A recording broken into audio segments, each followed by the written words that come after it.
My name is Monika Sońta and I'm research and teaching assistant at Kozminski University in the Department of Digital and Networked Societies. And today I have a pleasure to have a guest speaker, and this is Miłosz Laska. Hi, my name is Miłosz Laska. I'm head of global HR in the Sun Investment Group. Today I would like to talk about the importance of communication. Because we're living in the age of artificial intelligence, machine learning is everywhere. If we see the McKinsey's report about job replacement, there's this fear of robots taking away our jobs. So it's not very positive environment. Yeah.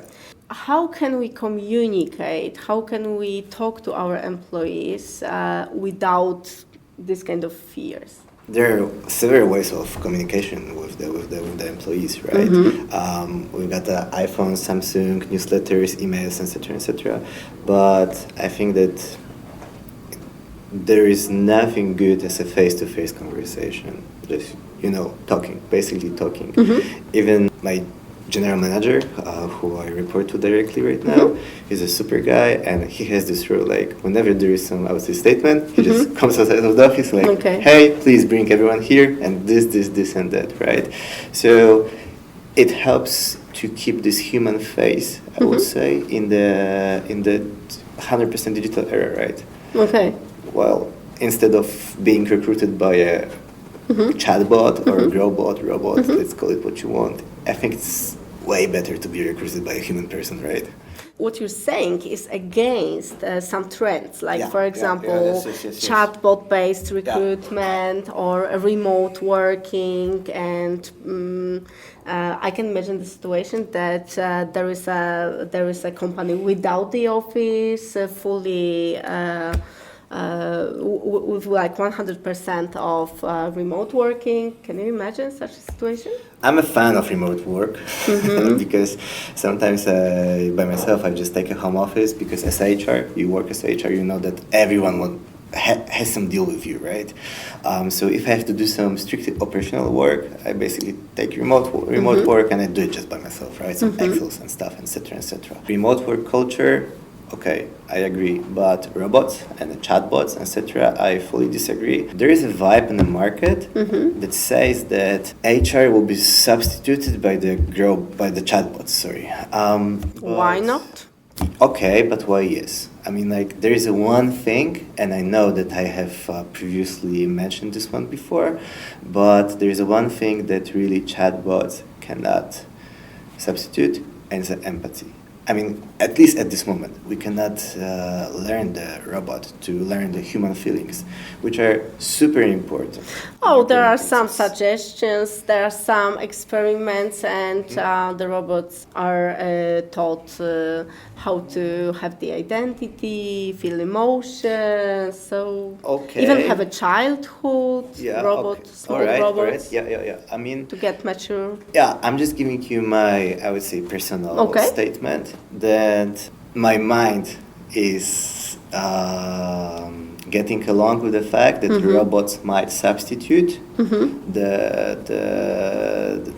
human factor, let's call it that way, but I'm super skeptic about it. I think that there are some jobs who are meant to be done by humans, and the people operation, human resources operations, etc., it's all about the human, it's about the people. So it should be people versus people, not people versus robots. Okay. And I can put a dot up here. Okay. And what about the situations in which machine learning, algorithms, data-driven decisions, all this stuff are really supporting our employees? That, for example, they replace the everyday routine, boring jobs, repetitive jobs.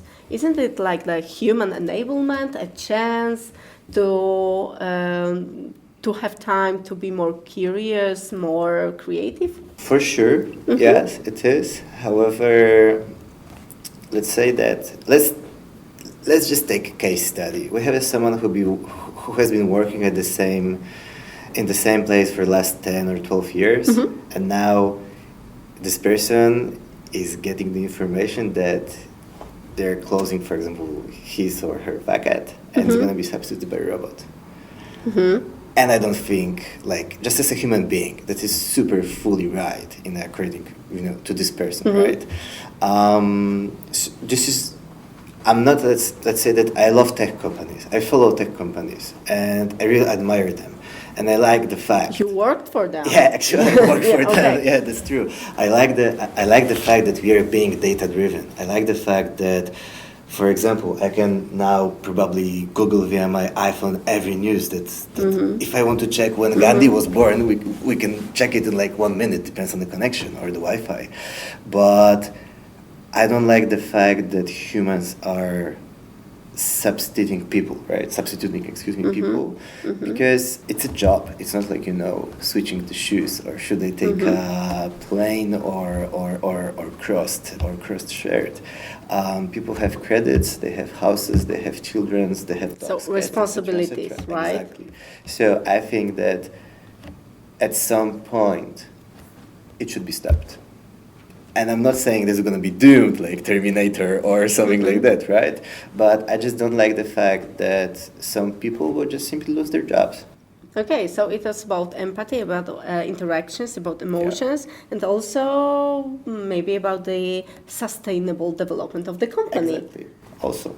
So it should be a part of the... Yeah, that should be. Because, when, let's say that we get some great startup or great company and they want to move the chatbots and they will find some new place in the company for recruiters. That's awesome. But basically, again, reality check. You know how it works, right? They will just cut them down. And I just don't like that the fact that the people will lose their jobs, right? And I don't want to sound like a politician because I don't like politics. But it's about leadership, about responsible leadership, about addressing some fears linked to the automation.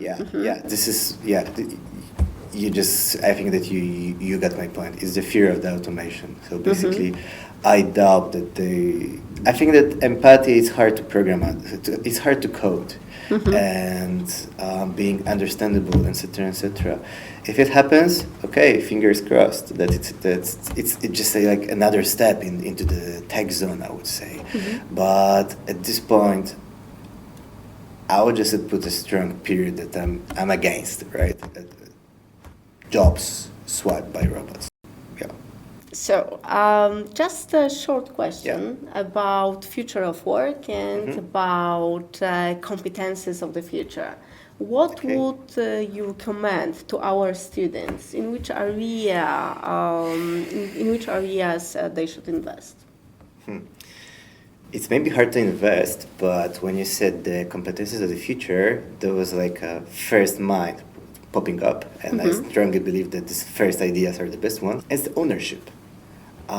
So basically, like it's my personal, I would say, gold receipt to be successful. If you treat every single project in your work as it's your own company, you're gonna achieve everything you want. And like the hiring managers, boards, they're gonna be super, super happy with you if you have this big ownership, I would say. And whenever I hire the new roles, and I always close directly with the board, even if it's veterinary, tech, digital, or now solar power, they ask for ownership. So I know that's hard maybe to describe what ownership is and how to achieve it, but this is my advice. Treat your work as it's your own and have big ownership, and you're gonna touch it, like, only sky is the limit then. Okay. Thank you. Thank you.